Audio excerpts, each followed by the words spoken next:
I had somebody mention that in a lot of our videos, there's not as many straps as you would see in other regions, specifically like California.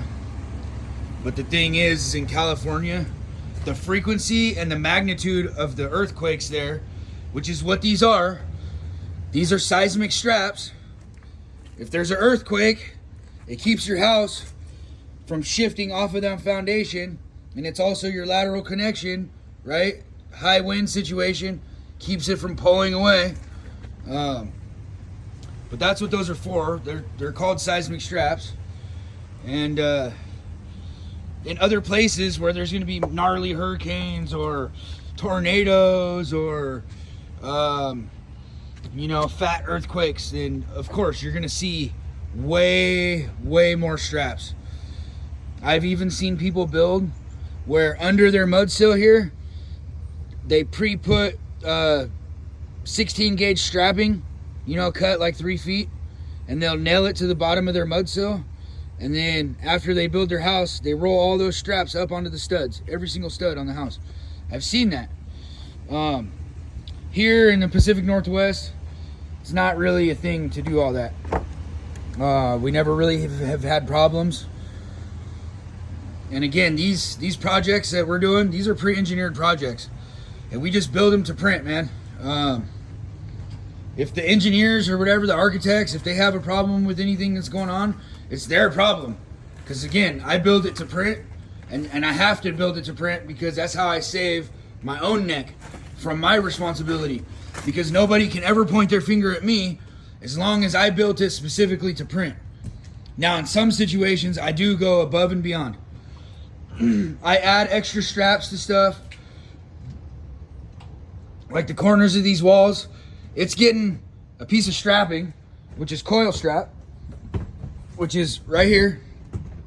Comes in big 50 foot, 25 foot, 50 foot, and 100 foot rolls. And I cut 1 foot chunks. And under that drywall backing right there, going down this wall, and this one's actually a 2 foot chunk, so it goes down this wall and across. And it connects this wall, and the garage wall. I'm also gonna put a strap on the outside of that. That's why we got this block line that comes across right here. Same thing over here. That drywall backing's not down all the way because the brace is in the way. But under here, there's a piece of strap. It's about 1 foot, and it goes whoop and connects that corner. Also, we'll finish filling in these blocks right here. And then right here at top of wall height, we'll strap around that corner. Bam, that's gonna give us a way better wall connection, because how are you gonna get plate overlap on a rake wall, right? Like this comes down at a rake. There's no way to overlap that. So that's why we put our straps there. And we overbuild all that. Up here, these are all gonna get truss screws. Truss screws, they're approved to replace the whatever H1 or H25s or whatever those were, right? And then if you do layout right, every so often, you should be having a truss drop right above a stud, right? Again, every so often, and it would do it again probably right here, except for it's on a header. And if you look across, it's supported fully. Same thing on the other end, right? Bam, above a stud. If you look elsewhere,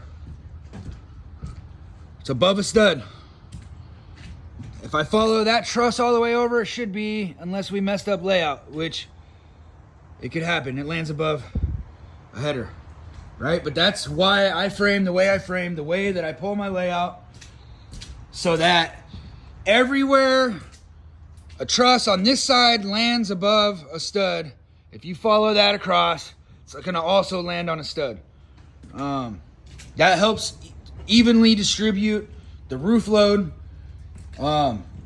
It's gonna help to create less wave in the roof, because trusses can sag back and forth with the bow of the wall like this. And so if it's supported on this end, it won't sag, right? But then if you followed it over here and it's not supported fully, then over time it could sag. And maybe an eighth or a quarter is not a big deal. Maybe the engineers say it's cool, don't worry about it. But if your next truss over doesn't sag here, but then sags over there, now they're going opposite like this. So now you're gonna have a wave in your roof like this, right? So again, you can't always listen to what other people say on the internet. And also, the thing is that per region, things change. So I can't speak on how somebody builds something in Wisconsin or California or Maine or whatever it is. I can't speak on any of that. And everybody's like, oh, it's a wet floor, whoop-de-whoop-de-whoop. Yes, of course, we don't want water to sit on the floor. We drill holes. But this Weyerhaeuser Gold Edge has a wax-based material inside of it and a coating, right? And that is supposed to extend the life of this plywood out for like an extra 100 days a year.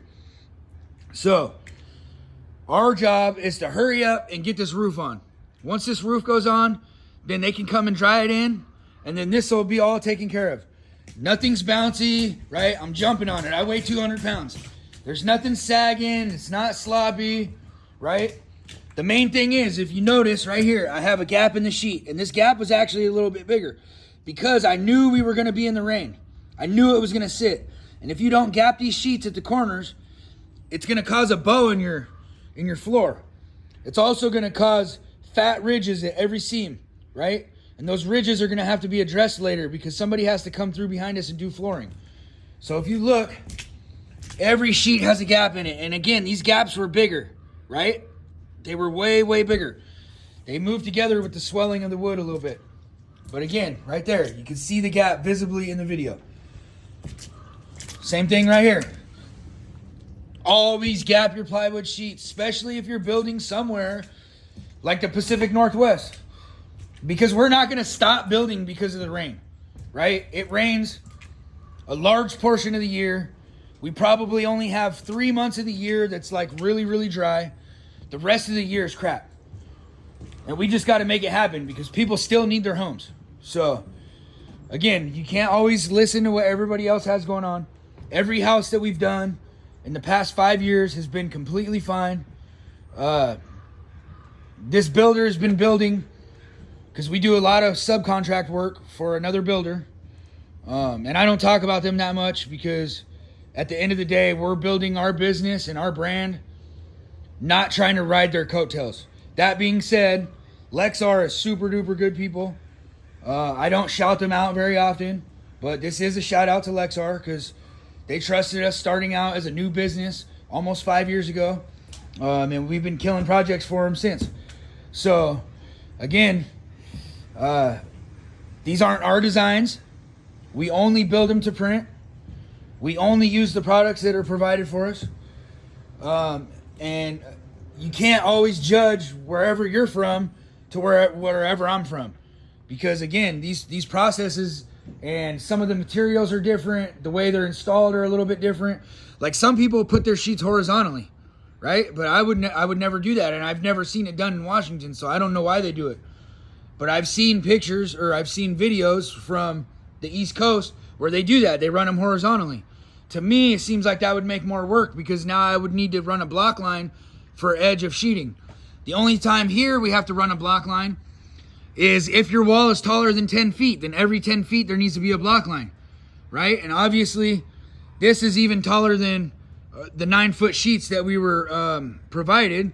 So we run this block line so that way our top of sheets are still gonna line up with the rest of our standard 8-foot wall height sheets, right? And then we can fill in above that. So, and you can see right here where we had this little plank system. Again, we knew there was a vault up there. We knew we had to kind of be out here to start running these rat runs and kind of locking in the corner of this wall over here.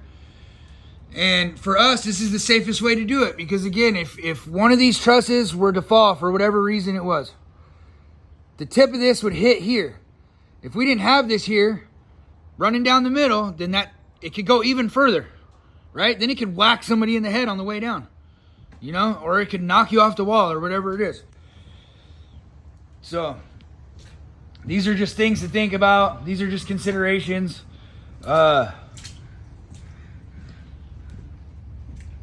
Yeah, I don't know what else to say in this video. This is a morning. This is Sunday morning. We're getting ready to run some more of this roof. And I was just trying to give you a glimpse of where we're at and some immediate thoughts that I had. Oh, these trusses were wrong. These were supposed to be vaulted trusses. So we got to take those ones down and we got to put the scissor trusses up, which is not that big of a deal because they're hella light. I'm not that worried about it at all. You see we got bracing here, and we don't remove any of these bracings until all of our rat runs are up, all of our roof sheets are up, everything's locked in. Then we go back and start pulling our braces, cutting our door plates out, etc., etc. But we don't want anything to creak on us, right? And if you see like stuff over here, we'll just temp brace our gables and stuff down to the walls. We just temp brace those up, lock those in. That keeps that level while we're sheeting, etc., etc. I'll try to get like a GoPro soon, and I'll try to get some better video as far as body movements and whatnot, so you can kind of see how we actually work, how things come together, and maybe that'll be helpful for some people. Anyways, hope you guys have a good day.